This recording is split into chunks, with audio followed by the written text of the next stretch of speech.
안녕하세요. 바란예언교회 전재훈 목사입니다. 예수님께서 공생애를 시작하시면서 가난하고 소외되고 어려운 이웃들에게 당신의 사랑과 하나님의 은혜의 복음을 전파하셨잖아요. 병든 자 고치시고 죽은 자 살리시고 모든 약한 것을 고치셨던 분이 주님이신데, 그런 주님이 자신이 행하신 지역과 그 마을에 대하여 심판을 선포하는 내용을 이해하는 것은 쉽지 않습니다. 거기에는 다른 의미가 있다고 생각을 해야 되는 것이 옳지 않을까, 이런 생각을 해봐요.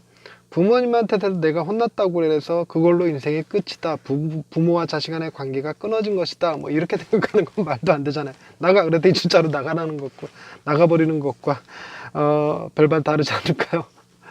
오늘 주님이 고라신, 벳세다, 가버나움, 고백가라고 그러죠. 이 고백가를 책망하시는 장면이 본문에 나오는데요. 그 본문의 말씀을 가지고 주님의 사랑의 관점에서 한번 본문을 해석해 봤습니다. 샬롬, 하나님의 평강이 삶에 가득하시기를 기원드립니다.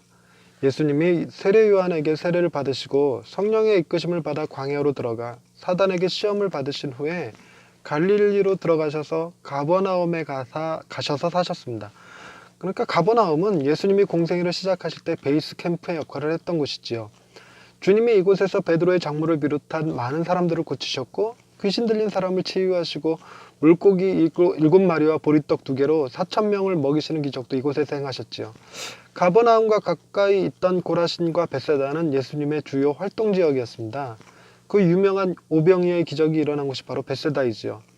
하지만 주님은 고라신과 벳세다를 두로와 시돈에 빗대어 책망하셨고, 가버나움을 소돔에 빗대어 책망하셨습니다. 마태복음 11장 20절에서 24절까지 말씀입니다. 예수께서 권능을 가장 많이 행하신 고을들이 회개하지 아니하므로 그때 책망하시되, 화 있을진저 고라시나, 화 있을진저 벳세다야, 너희에게 행한 모든 권능을 두로와 시돈에서 행하였더라면 그들이 벌써 베옷을 입고 죄에 앉아 회개하였으리라. 내가 너희에게 이르노니 심판날에 두로와 시돈이 너희보다 견디기 쉬우리라. 가버나움아, 네가 하늘에까지 높아지겠느냐? 음부에까지 낮아지리라. 네게 행한 모든 권능을 소돔에서 행하였더라면 그 성이 오늘까지 있었으리라. 내가 너희에게 이르노니 심판날에 소돔 땅이 너보다 견디기 쉬우리라 하시니라. 아멘. 두로와 시돈은 이스라엘과 근접해 있던 이방 땅이었습니다. 예전에 바알신의 제사장이 살던 곳이기도 했고요. 아합왕과 결혼해서 이스라엘 온 땅을 바알신을 숭배하는 곳으로 만들었던 이세벨이라는 왕비의 고향이기도 하지요. 두로와 시돈은 소돔과 더불어서 악한 땅의 대명사처럼 여겨지는 곳입니다. 하지만 오랜 시간이 지나면서 고라신과 벳세다는 사라지고 두로와 시돈은 여전히 번영하면서 주님의 말씀이 문자 그대로 이루어진 것처럼 여기는 사람들이 생겨났지요. 고라신과 벳세다 그리고 가버나움은 예수님이 활동하시던 이스라엘의 변방이었습니다. 당시에도 제일 가난한 사람들이 살던 곳이며 소외된 지역 중에 한 곳이었죠. 시간이 지나면서 사라질 가능성이 농후한 곳이었습니다. 반면에 시돈과 두로는 항구 도시로서 시대에 상관없이 발전 가능성이 많은 곳이었습니다. 다시 말해 주님의 말씀이 아니었더라도 자연스럽게 한쪽은 사라질 곳이었고 또 한쪽은 계속 발전할 만한 곳이었습니다. 주님의 말씀은 고라신과 벳세다 그리고 가버나움의 심판을 명하시는 말씀이 아닙니다. 심판의 때에 화를 당할 것에 대한 염려의 말씀이었고 하루속히 회개하고 돌이키기를 원하시는 말씀이었지요. 예수님을 우리가 하나님의 아들이라고 부르는 분이십니다. 그분이 그토록 애정을 갖고 계시던 동네들이 주님의 권능을 무효화시킬 수 있는 것이 아닙니다. 주님의 능력이 당신이 잘하신 동네이자 가장 복음을 많이 전한 동네가 두로와 시돈 그리고 소돔만도 못하게 두실 것도 아니지요. 우리는 능력의 한계를 지니고 있어서 아무리 돈과 정성을 쏟아부어도 도저히 새롭게 될 가능성이 없는 사람들도 존재하기는 하지만 주님이 택하시고 은혜를 베푸시는 사람이 변하지 않을 수는 없습니다. 더 나아가 아무리 악한 사람이라 하여 주님이 지신 십자가로 인해 죄 용서가 무효로 될 수 있는 사람은 없으며 주님의 희생으로 구원받지 못할 자가 존재하지 않습니다.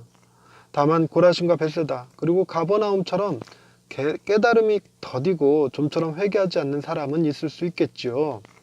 고라신과 벳세다 그리고 가버나움은 우리의 다른 이름입니다.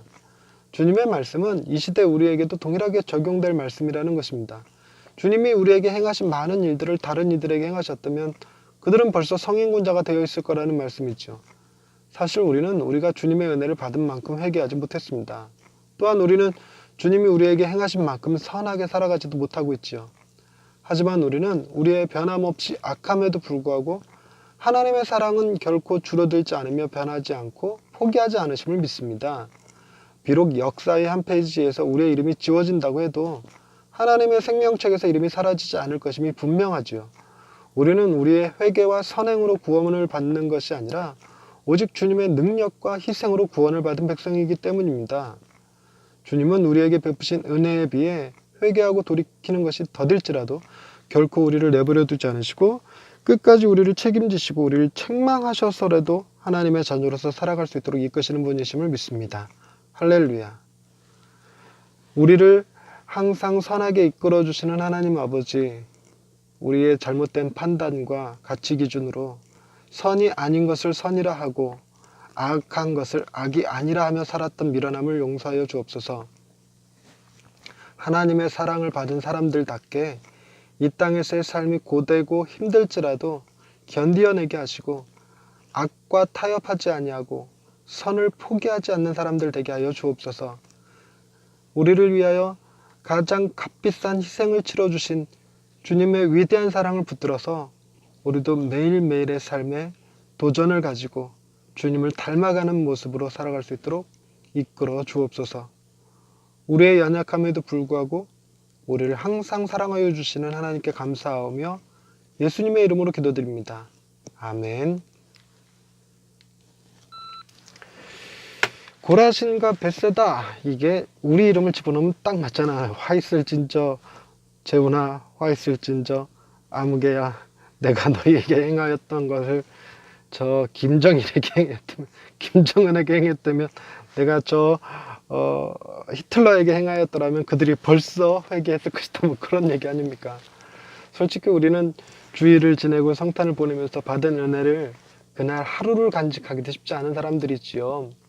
그럼에도 불구하고 우리가 여전히 매주 죄 가운데 살면서도 매주 하나님 앞에 나와 예배할 수 있는 것, 그것은 우리가 선하게 변했기 때문이 아니라 우리의 악함에도 불구하고 여전히 받아주고 계시는 하나님이 계시기 때문이지요.